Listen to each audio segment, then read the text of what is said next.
দক্ষিণ আফ্রিকার বিরুদ্ধে সিরিজের প্রথম ওয়ানডেতে ১০২ বলে সেঞ্চুরি করে বুঝিয়ে দিয়েছিলেন ক্লাস ইজ পার্মানেন্ট। রাঁচিতে আন্তর্জাতিক ওয়ানডেতে জনসনের বলে ৪ মেরে সেঞ্চুরি পূরণ করেন কিং। সেই জনসনের চোখে বিরাট ছোটবেলার হিরো, যাকে তিনি টিভিতে দেখে বড় হয়েছেন। ছোটবেলার হিরোকে বল করতে কি অস্বস্তিতে পড়তে হয়েছে জনসনকে?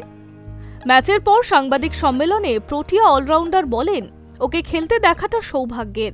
টিভিতে ওকে দেখে বড় হয়েছি। ওকে বোলিং করাটা মাঝে মধ্যে অস্বস্তিতে ফেলেছে, তবে এটা উপভোগও করেছি। ড্রাইভ হোক কিংবা কাটপুল, সবেতেই ও পটু।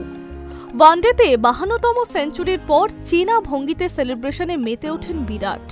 গলার আংটি চুম্বন করেন, এরপর হাত জোড় করে ঈশ্বরকে ধন্যবাদ জানান। প্রাণ সঞ্চারিত হয় গোটা স্টেডিয়ামেও, যা সিরিজের প্রথম ওয়ানডেতে সামনে থেকে পরখ করেছেন তিনি।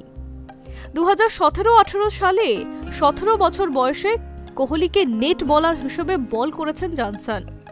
তার মতে, কোহলির মতো বিশ্বমানের ব্যাটসম্যানরা একবার থিতু হয়ে গেলে তাদের থামানো প্রায় অসম্ভব।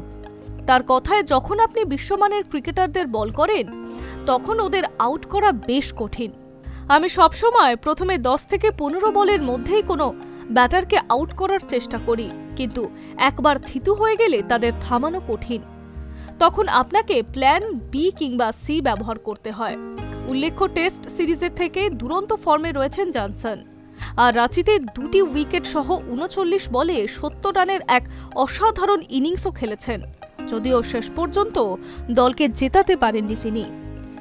ভারতের দেওয়া ৩৫০ রানের লক্ষ্য তাড়া করতে নেমে ৩৩২ রানে অল আউট হয়ে যায় প্রোটিয়া বাহিনী।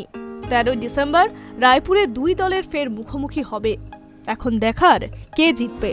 High News network.